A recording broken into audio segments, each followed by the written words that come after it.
Hey Tom Saguto here with your online golf lesson. Excellent job playing in the match yesterday, really fun to watch, and I think you played very well given the conditions. Now the reason I'm reaching out to you is because I can give you 20 more yards and help you be a lot more consistent. Because you're built like a tank. You're a top-notch athlete. I watched you hit this 3-wood on this one hole, and it came up short in the wetlands, and you looked at it like, oh my goodness. You looked at it like you shouldn't be hitting it that short. And in reality, you shouldn't be hitting that short ever. You should be bombing it 320 down the middle of the fairway with your physique. So what I'm going to do today is give you a short online golf lesson. We're going to cover two things, and it's going to get you bombing the ball down the middle of the fairway and having a lot more fun. Okay, Tom, let's get started with your golf lesson. As you take the club back, the club's traveling up the shaft plane, which is perfection right there. But something that catches my attention is this space formed between your left arm and your chest, right in there. That's telling me your left arm has disconnected off of the body. And now at this point in your swing, you've got to coordinate the motion of the arms and the motion of the body. And then also the motion of the hands, because the hands and the arms are both disconnected from the body. So that's a lot of elements to coordinate when we hit the golf ball in 1 millisecond of time. I know you're probably planning on retiring soon and playing a lot of golf. So when it gets to retiring time, I don't want you coordinating 2 or 3 motions. I'd rather have you have one simple motion because I want you having more fun in retirement. Watch the player on the right. As he takes the club back, you're going to see that there's a connection between the upper arm and the side through there. That indicates that the arms and the body are working together in the takeaway. And even better, as he takes the club back and around his body, the club will stay lower. And just like a football kicker, in golf, we try and hit the golf ball on an angle. There's so much more power hitting a golf ball on an angle instead of a straight line. That's why nobody in football kicks in a straight line anymore. They kick on an angle to access the power of a circle. We're doing the same thing here in the golf swing. So the player continues taking that connection all the way back to the top of the backswing, where he gets his arm just below the shoulder line and the hands behind the right shoulder. Looking at your swing, because you've disconnected that arm from your side, you're now going to lift the arms to the top. As a result of you lifting your arms up in the backswing, in the downswing you'll find that you're going to drop your arms, and it's almost a chop-like fashion. That's going to send all of your energy into the ground instead of the golf ball, and then you've got to time it up with your hands. So you're losing all of this potential power that you have. You're sending it into the ground, and you're using these hands in a windshield wiper fashion. Right, here's our first move down. It's a little bit steeper to the ground. How do we know it's steeper? Well, it's inside of the shaft plane line right there. And then, as a compensation, you get it on the red line, which is what a better player would do. But by the time you get to the ball at impact, you can see you're rotating those hands really hard. And then through impact, you're rotating them even harder. So impact here, rotating the hands. Through impact, rotating the hands even more. You're using your hands to coordinate the club face at impact. It's always going to be inconsistent. You're going to be powerless and inconsistent. It's like hitting a golf ball like this, glancing blow, instead of punching it really hard like this and sending the energy to the target. The player on the right, because he's taking the club around his body, all he does is have to initiate the downswing properly with his body, and the club just does the work. So when he gets to impact, he's not worried about rotating his hands or flipping his hands at it. The body squares up the club face here, and then through impact, you see the club face staying square. Now for you, through impact, the club face is almost 90-degree angle here. And at impact, you were square.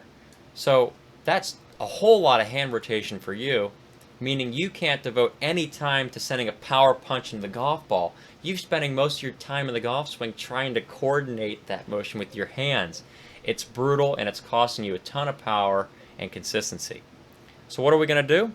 We're going to connect our left arm against the side in the takeaway, bring your club more around your body instead of lifting it, and you'll be connected here.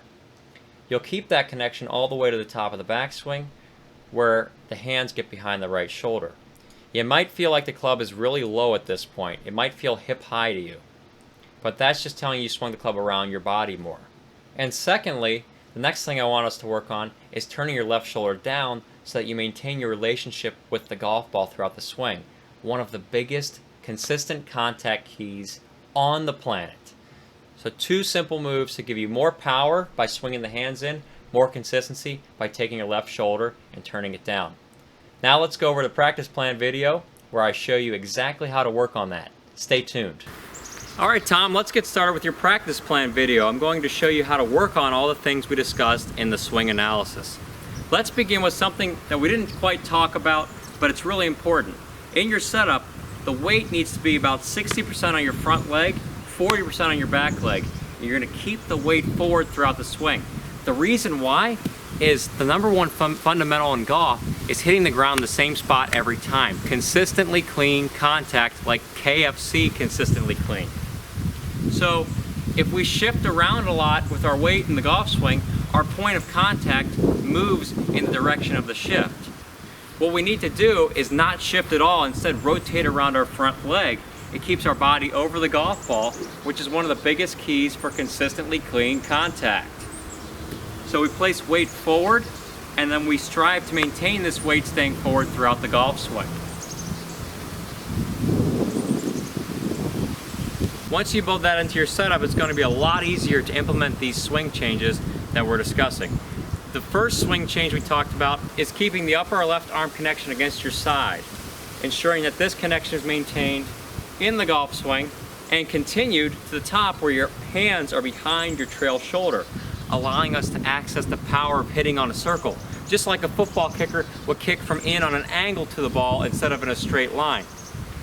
You might recall that you're a lifter, and instead of lifting and chopping at the golf ball, we're going to swing around and back around. It's like hitting a ball like this. It's the most powerful way to hit a golf ball, or anything in it for that matter. To build the proper motion, throw the club away first, and take your lead arm, hold it out in front of you with a straight arm like this, bring it across your chest. That's the motion we want to train. Bring the lead arm across the chest. When you do this, you'll see there's a connection maintained between your upper left arm and your upper left pec. Now, do this with a tilted angle to the ground like your posture. You have this connection maintained, and that's all the backswing is. Attach the right hand, that's the backswing. Pretty funny how a simple motion like that could take care of the whole backswing for you. Something we're not doing is lifting. We are not going back to lifting, because if I lift, I've got to chop, or if you recall, you turn and lift and then you got to drop and turn again. There's so much to coordinate there. Just throw coordination out the window and break it down to one simple motion. Simple, powerful, effortless motion. Let's grab a club now, and what we're going to do is feel that left arm working across the chest with the club. That's the motion we're making right here. Attach the right arm, that's the golf swing. So when we get into hitting shots, you're going to focus on bringing the left arm across the chest. You're going to see that there's still a connection maintained in there, and the right arm is connected against the side, and the hands are behind the right shoulder. That will tell you if you're doing this correctly. Some feels you might be experiencing in the beginning, you might feel like this connection is really intense and the club is staying very much out in front of you. That's good. When you get to the top, it might feel like the club is down here, but you're actually here. See, feel isn't real. What you're feeling in your golf swing isn't necessarily what's really happening. You've been a lifter for a long time, so we need to feel the opposite, which is feeling a lot lower than your normal lift. So if I need to get you here, need you to feel this. You're here, you need to feel this to get here. Here's how you practice that motion. Set up a practice station with a couple alignment sticks or clubs just like this. What we're going to focus on now with this practice station, this is the target line. We're going to set our feet parallel to that, and this line is the arm line, and our lead arm is going to match that line. That will ensure that we get the club in the proper spot at the top. So this arm matches the same angle as that line that's going inward. So when I do that, I know that I've got to have the hands behind my right shoulder, and I can't be lifting to get to that point. Let's hit some shots now where I'm trying to match my left arm against that line.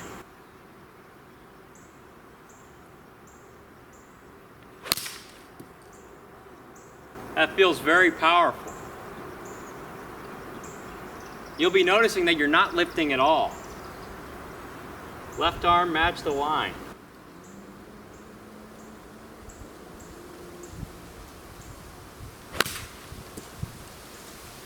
Whew! That's fun. Okay, let's move on to the second part, working on getting your left shoulder down. If you remember, in our posture, and your perfect posture, you establish a relationship to the golf ball. Now we just need to maintain that relationship in the golf swing by turning our lead shoulder 90 degrees to our spine. So here's what we got to do first. Place a club across your chest like this, grip bend facing the target, get into your posture, turn your left shoulder down so that the club points down towards the ground. That's all the shoulders do in the golf swing. That will ensure you're turning it down enough, 90 degrees to your spine. You have a habit of leveling out, so we need to continue to turn the left shoulder down for crispy, clean contact all day long. Here's how we work on this. Take an alignment stick. So many things you can do with an alignment stick. Place it on the ground at a 45-degree angle. And something this alignment stick's going to do, it's going to be a place for us to turn our shoulder down to. In our golf swing, our shoulder turns down to about the middle of the chest here. So I need to get my left shoulder to the middle of my chest. See that? It's going down to the middle of my chest. It's in line with the middle of where my chest would be. In the golf swing, we do the same thing. One of the biggest keys for hitting the ball cleanly consistent. So then we get in here with this alignment stick, and the stick points through my chest, that same spot. So I'm trying to envision a spot I got to get to, and I'm trying to get my left shoulder to touch the tip of the alignment stick from here. You'll see the shoulder go much more down. It might feel like a really short swing. It's got a ton of power. Beautiful relationship with the golf ball. Woo! It's so much power. Turn the shoulder to that stick. Trying to touch the stick.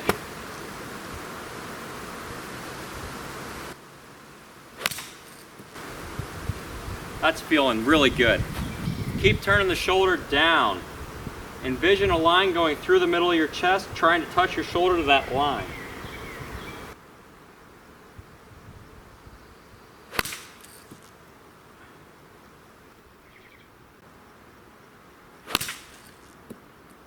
Woo! That feels good.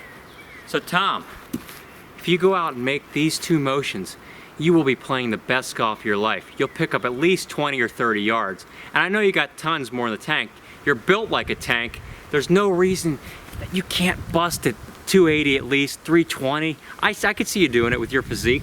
It all starts with changing the program. You could hit it harder by getting rid of this lift and chop in favor of the boom, boom, boom power that we're accessing, just like the football kickers you've seen throughout your entire NFL career.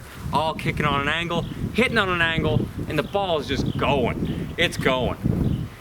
And then getting that shoulder down, the biggest consistency key in golf. Maintain a relationship to the golf ball for consistently crispy, clean contact, crispier than KFC. I know you can do it. So get to work on this on the range. Can't wait to see you there, and have an awesome rockin' week.